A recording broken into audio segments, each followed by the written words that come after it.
Në prag të ndeshjes Shqipëri-Serbi, protagonisti i sfidës historike në Beograd Bekim Balaj ndau emocionet dhe përjetimet e asaj mbrëmjeje të paharrueshme. Ai theksoi se përballja e radhës ka një tjetër peshë dhe rëndësi, ndërsa u bëri thirrje lojtarëve të tregohen të përmbajtur dhe të fokusuar për të arritur objektivin madhor, kualifikimin në botëror. Them drejtë, normalisht si shtatë është një ndeshje që gëllënet e mbetet me memorien e gjithë.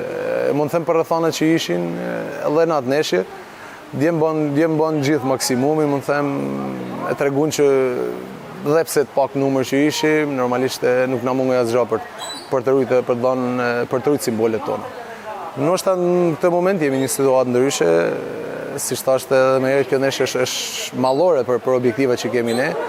Pasi Serbin mund ta shoh si kundërshtarin direkt për kualifikim të mundshëm në botëror, një ëndër për gjithë shqiptarë që besoj që ky grup ka forcën ta bëjnë realitet dhe nisu nga kjo ndeshje në Tiranë, mendoj që djem duhet të ruajnë qetësinë, duhet të jenë zhagftohet dhe ndoshta mos t'i marrin shumë ajo atmosfera e shkallës stadiumit, pasi ngarkesa emocionale është e madhe për një ndeshje të tillë.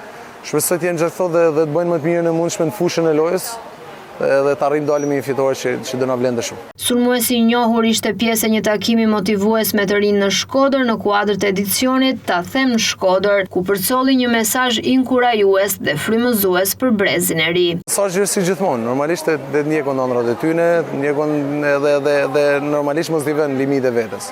Pasi me punë dhe përkushtim gjithmonë ka treguar që këto limite mund t'i thysh dhe ajo ëndër bëhet dhe më e madhe se që kishe pa.